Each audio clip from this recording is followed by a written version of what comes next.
നരേന്ദ്രമോദിക്ക് ഇത് കഷ്ടകാലമാണെന്ന് തോന്നുന്നു. അദ്ദേഹത്തെ തേടി 8ന്റെ പണികൾ ഒന്നൊന്നായി വന്നുകൊണ്ടിരിക്കുകയാണ്. ഏറ്റവും അവസാനമായി വന്ന വാർത്ത അരുണാചൽ പ്രദേശ് മുൻ മുഖ്യമന്ത്രി കൂടിയായ BJP നേതാവ് ഗെഗോങ് അബാങ് രാജിവെച്ചതാണ്. വെറും രാജിയുമല്ല, മോദിയെ പച്ചയ്ക്ക് തെറി പറഞ്ഞ് കത്തെഴുതി പ്രസിദ്ധീകരിച്ചിട്ടാണ് അബാങ് പാർട്ടി വിട്ടിരിക്കുന്നത്. കുറച്ച് നാളുകൾക്ക് മുമ്പ് അരുണാചലിനെ നടുക്കിയ അന്നത്തെ മുഖ്യമന്ത്രിയുടെ ദുരൂഹ മരണവും അബാങ് കത്തിൽ സൂചിപ്പിക്കുന്നു. ആത്മഹത്യ എന്നായിരുന്നു അന്ന് അതിനെ വിശേഷിപ്പിച്ചതെങ്കിലും അബാങ്ങിന് അതിലെന്തൊക്കെയോ സംശയമുണ്ട്. തന്നെ പോലെയുള്ളവർ മുൻ പ്രധാനമന്ത്രി അടൽ ബിഹാരി വാജ്പേയിയുടെ ആശയങ്ങളും നയങ്ങളും കണ്ട് പാർട്ടിയിൽ ആകൃഷ്ടരായവരാണെന്നാണ് അബാങ്ങിന്റെ അവകാശവാദം. അത് BJP പിന്തുടരാത്തതിൽ പ്രതിഷേധിച്ചാണ് പാർട്ടി വിടുന്നതെന്ന് കത്തിൽ പറയുന്നു. വാജ്പേയി പോലുള്ള നേതാക്കൾ മുന്നോട്ട് വെച്ച ആശയഗതികളല്ല പാർട്ടി ഇപ്പോൾ പിന്തുടരുന്നത്. പാർട്ടി ആശയപരമായി അധംപതിച്ചു. അധികാരത്തിലെത്തുക മാത്രമാണ് ഇപ്പോൾ BJPയുടെ ലക്ഷ്യം. BJP ദേശീയ അധ്യക്ഷൻ അമിത്ഷായ്ക്ക് അയച്ച രാജിക്കത്തിൽ അബാങ് ഇതൊക്കെയാണ് എഴുതി വച്ചിരിക്കുന്നത്. അരുണാചൽ പ്രദേശിൽ ലോക്സഭാ തെരഞ്ഞെടുപ്പിനൊപ്പം നിയമസഭാ തെരഞ്ഞെടുപ്പും നടക്കാനിരിക്കെ ഈ രാജി ഇവിടെ BJPയെ വല്ലാതെ വെള്ളം കുടിപ്പിക്കുന്നുണ്ട്. നമ്മുടെ രാജ്യത്തെ ഏറ്റവും വലിയ ജനാധിപത്യവാദിയായിരുന്നു വാജ്പേയി എന്നാണ് ഗെഗോങ് അബാങ് കത്തിൽ പറയുന്നത്. അതേസമയം മൂല്യപരമായ വലിയ ദുരന്തമാണ് മോദിയുടെ നേതൃത്വത്തിൽ പാർട്ടിക്ക് വന്നുപെട്ടിരിക്കുന്നത്. ജനങ്ങളുടെ യഥാർത്ഥ പ്രശ്നങ്ങളെ മോദി അഭിസംബോധന ചെയ്യുന്നില്ല. അധികാരം നേടാനുള്ള വേദി മാത്രമായി മോദി പാർട്ടിയെ മാറ്റിയിരിക്കുന്നു. അബാങ്ങിന്റെ മോദി വിമർശനം ഇങ്ങനെ പോകുന്നു. 2014 അരുണാചൽ പ്രദേശിൽ നടന്ന തിരഞ്ഞെടുപ്പിൽ BJPക്ക് ഭൂരിപക്ഷം ഉണ്ടായിരുന്നില്ല.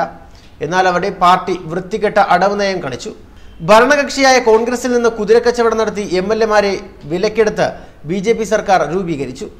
കോൺഗ്രസ് വിമതൻ കാലിഖോപുലിനെ മുഖ്യമന്ത്രിയാക്കി. ഈ സംഭവത്തെയും അബാങ് തന്റെ രാജിക്കത്തിൽ വിമർശിച്ചിട്ടുണ്ട്. കാലിഖോപുലിനെ മുഖ്യമന്ത്രിയായി വാഴിക്കുന്നതിനെ വിലക്കുന്ന സുപ്രീം കോടതി വിധിയുണ്ടായിട്ടും അതിനെ അവഗണിച്ച BJPയുടെ നിലപാട് തെറ്റായിരുന്നുവെന്ന് അദ്ദേഹം പറയുന്നു. എന്നാൽ കുറച്ചു നാളുകൾക്ക് ശേഷം കാലിഖോപുലിനെ തൂങ്ങി മരിച്ച നിലയിൽ കാണുകയായിരുന്നു. രാജ്യത്തെ സംബന്ധിച്ച എന്തൊക്കെയോ ദുരൂഹതകൾ ആ മരണത്തിന് പിന്നിൽ ഉണ്ടായിരുന്നുവെന്ന് അബാങ് സംശയിക്കുന്നുണ്ട്.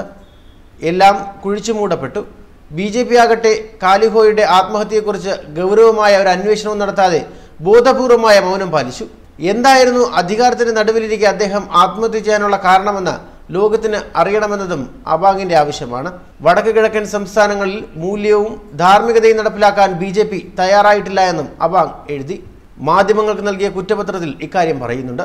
ഇക്കഴിഞ്ഞ നവംബറിൽ BJP general secretary Ram Madhav സംസ്ഥാന തലത്തിൽ ഒരു എക്സിക്യൂട്ടീവ് കമ്മിറ്റിയുടെ യോഗം വിളിച്ചു. എന്നാൽ അംഗങ്ങൾക്ക് അഭിപ്രായം രേഖപ്പെടുത്താൻ അവിടെ അവസരം നൽകിയില്ല.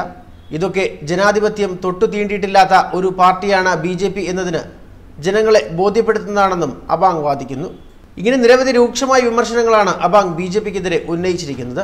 അരുണാചലിൽ BJPയുടെ തകർച്ച അപ്രതീക്ഷിതമെന്നും പറയാനാകില്ല. കഴിഞ്ഞ കുറേ നാളുകളായി പണവും അധികാരവും ഉപയോഗിച്ച് BJP കെട്ടിപ്പൊക്കിയ സംഘടന അടിവേരില്ലാതെ ക്ഷയിക്കുകയാണെന്നാണ് അദ്ദേഹം പറയുന്നത്.